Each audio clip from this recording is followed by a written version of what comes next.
we're talking about Ben Johnson. We're talking about these comments, and obviously the ones that stand out to everybody are the Jared Goff ones.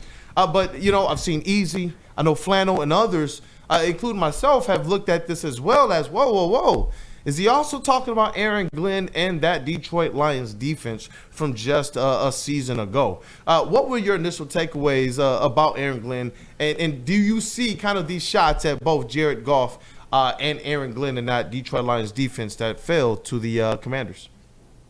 I mean, it's all spilled milk at this point, and you can cry about it. You can say coulda, shoulda, woulda.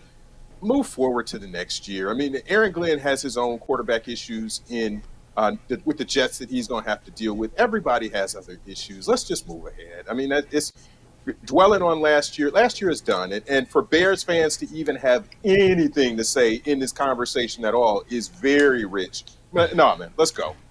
Coming off a 5-12 season, probably should zip it and silently and you're hope the that you're Bears. You're the Bears. I don't care what you're. I'm not going to directly quote Andy Isaac, World of Isaac, but F the Bears. This is epic. We got an F the Bears from Rod Beard. You know what? I love it. I mean, he was like, "Go, bro." I'm done. Because y'all gonna get me on the. Y'all gonna get me on 10, and I don't need. It's only one of us needs to be on 10. KG and I both can't be on 10. Yeah, no, that is a fact. Listen, you know what? Because it's the same way I was. I was like, all right, I'm gonna approach this mature, and then I just felt the pressure rise, the blood pressure rise as I continue to talk about this. Man, you do realize you're the Bears, right? I mean, no, come on, man. What up, though, KG? No, I mean, like I said, it's the delivery, it's the tone at which he said it. But, I mean, it is what it is. He's on the other side now. You got to expect stuff like this. But be careful what you wish for, because I said in the last segment, mobile doesn't mean good. And I think that's something that a lot of fans and even some people in the NFL confuse with actual talent. Just because Caleb Williams is mobile doesn't make him good. No, and in all honesty, when you break up with somebody and you move on to your next girlfriend or whatever, you have to extol the virtues of the new one. And sometimes you got to just to make the new one feel better, you have to make like the old one wasn't as good or there was something wrong there, even if there wasn't. So I get it. It's the game. It's how it is. Yeah, and speaking of the Bears, I wasn't even going to ask this, but I see that you are attempting to not get to 10, but are trying to fight some impulses. Do you think that Ben Johnson will work in Chicago as the head coach of the Bears ultimately? I don't care. Why are we spending all this time talking about the Bears? Because they're in the division. Is this a Lions segment? Is this a Lions segment or a Bears segment? No, I don't care about the Bears. Yes, he'll have some success with the Bears. Do I care vis-a-vis? Are they going to be better than the Lions? No, I don't think so. Not in the next 5 years. No. Yeah, FTB, Rod. They got a tough road ahead. Not even just us. All black, bro. Not even just us, though. You got the Vikings and the Packers, who seem to be pretty prevalent in this division as well. But I wanted to ask you. Brad Holmes came out and he spoke to the media a little bit. Did anything from what Brad Holmes said? Did it maybe discourage you from the Myles Garrett thing, or do you think that he'll be a little less aggressive than some fans may expect this coming off season?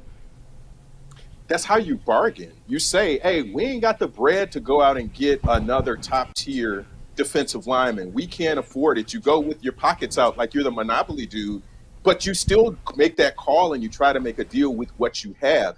And I think it's some realism to try to dampen what the Lions fans are thinking, is that it's just a spending frenzy, like it's baseball. Just go, hey, throw money at whatever your problem is. And we've kind of condoned that. But it is fiscal responsibility, and you love to see that from your GM, that he understands, yes, you need it, but we would love, and I think he said, we would love 3 or 4 elite level pass rushers. We just can't afford it. It's not realistic to go out and try to do that. Rod, you've been pretty consistent on multiple edge rushers, so I'm sure your ears perked up when you heard that. But speaking of perking up, I got pretty perked up last night with the Red Wings' big comeback win over the Wild. How big was that for the Red Wings, and do you think that this ultimately helps propel them to a playoff spot? I would like to I can't say I would like to see them lose, but I would like to see the Andrew Kopp thing be shined a little bit more light on, that they have to go out and make some deal. I don't want the false security of, hey, they're still going out and winning. You need to go and make a deal. You need to make this team better and fortify them for the playoffs. It's the same sort of thing we've been talking about with the Pistons is you needed to do something. They went out and got Schroeder. The Wings need to go out and do something similar to try to fortify their lineup. Yeah, the Andrew Kopp injury, before that, I wasn't super big. I mean, I would have been okay if they would have made a move, but I was thinking if they stand pat, it's okay. Maybe if they get a depth defenseman. But now, Andrew Kopp was your second-line center. He was a guy who wins faceoffs and is not super productive offensively, but is very, very valuable. So I'm looking at maybe a depth center as well. You guys want to talk some Pistons? I do want to talk some Pistons. I know the chat also has talked. Hey, let's get to some Pistons at some point. You guys already know what the legend on. We're going to get to that in our next segment. You know what? How appropriate, because we are going to have a Swisher break. A Swisher break segment at some point in time today. But, you know, we got to talk about these Detroit Pistons who now sit just one game. I know that we have to look at it this way. Really, it's 1.5 games because we don't own the tiebreakers right now with the Pacers or the Bucks behind the 4th and the 5th seed. But these are a couple teams that if the Pistons could catch their stride, I did believe, you know what, they might be able to have a chance to pass one or both of them. And they're going to have that opportunity. They have come out of the All-Star break hitting the ground running, which is exactly what Kay Cunningham told us they wanted to do at All-Star game. So let's get the legend drum rolled in here, and we will talk about these Pistons, man. Hey, yo! Shout out and welcome to the legend, Detroit News, Rod Beard. What up, though, brother? And I see a little post-it note over your left shoulder there. We'll you know what? Here we go. We'll kick things off with Rod's thoughts, and then you know what? I gotta say, well done, Detroit Pistons fans. Take it away, Rod Beard. These dudes are for real, man. These dudes are for real. Last week when we talked, they were on a 3-game win streak, and now they're on a 7-game win streak. So they're at 32. The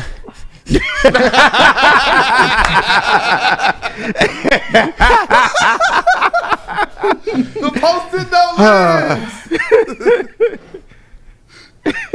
So let me tell you about this post-it note. My wife came in here and she was like, KG 42 wins. I'm like, hey, KG on the pod said they're going to get to 42 wins. She said 42 would be good. I was like, They're already at like 30.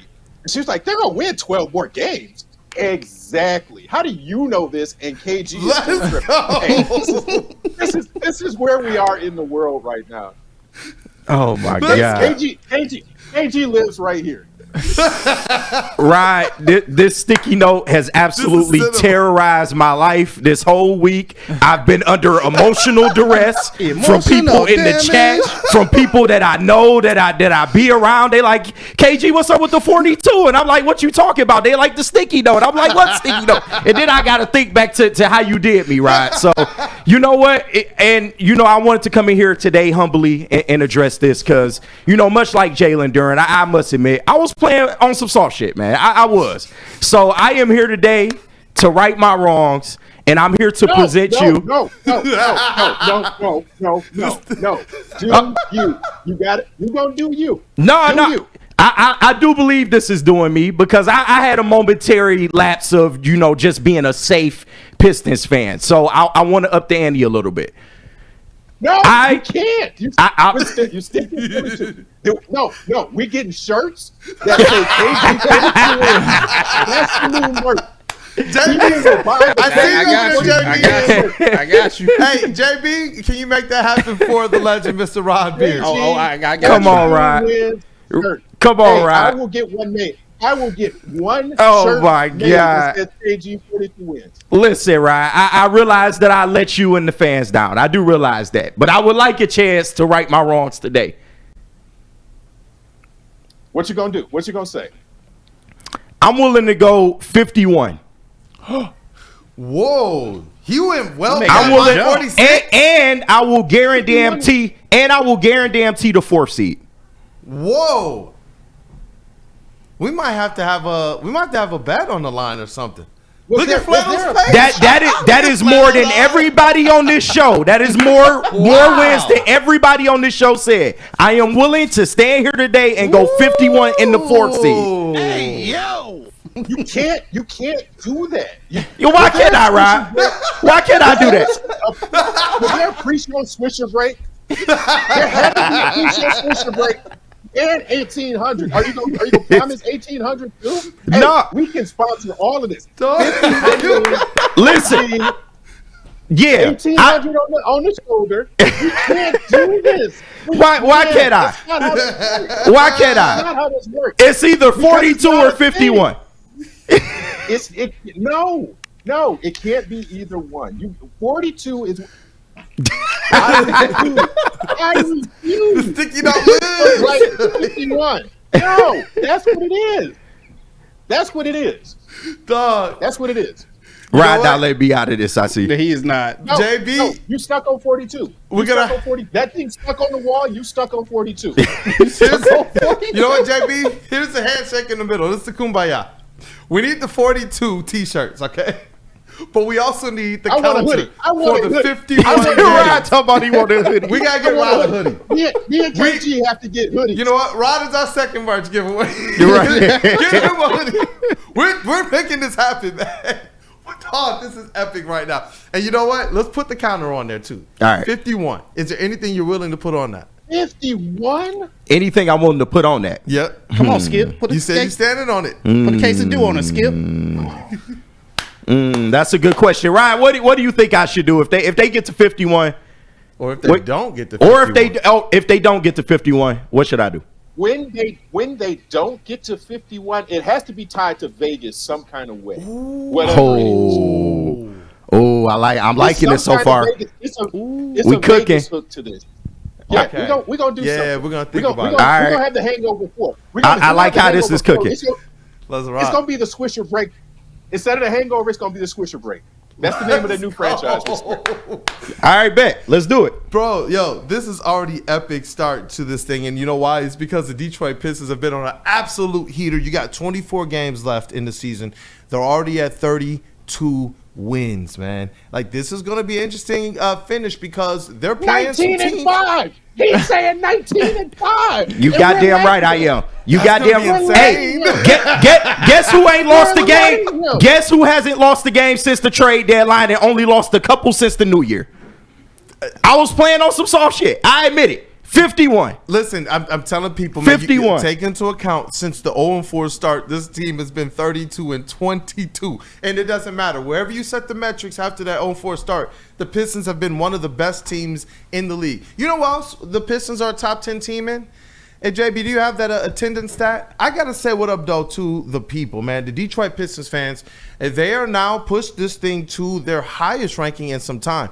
They are top 10, number 10 in the league right now as it relates to attendance. And you know what? That last game was one where I came away, Rod, with like, yo, there's a different energy here in this building right now. And from start to finish, it started to really feel like those old days. And I remember how it was when they made the playoffs with Blake Griffin, they made the playoffs with Andre Drummond, and we were happy because we hadn't seen that in a long time. We had a little bit more hope after Andre Drummond, but after the Blake Griffin one, people were just like, well, at least we got this. Now we got something where this team is not just sneaking into the playoffs. The way that things are trending right now, they're looking like one of the more formidable teams entering the playoffs, and you got future ahead of you, and that's where we see these Pistons here. I've talked to a couple Pistons fans. I've talked to some season ticket holders. Some of our chat family has as well, and they said that the fans that are coming back to the arena are saying that they're getting vibes that they haven't seen since the going to work era. So shout out to the Detroit Pistons fans getting into that arena. The Pistons are going to need it. Starting even tonight, you got a big battle with the Boston Celtics because right now the word around the league, including from NBA.com, is that the Pistons can't beat good teams, Rod. Okay, they don't have to. Well, unless you're KG and they're going to go 19-5 in a finishing slate where they got Boston, Denver, they got OKC twice, and Cleveland. So those are your 5 losses. But in reality, yes, these big games and the home games are going to be important down the stretch. And the other side of that is they got Washington twice. So there are some opportunities here for them to have some good home games, to stack up some wins. In that 4-5 matchup, either way, as the 4 and as the 5, I would love to see them.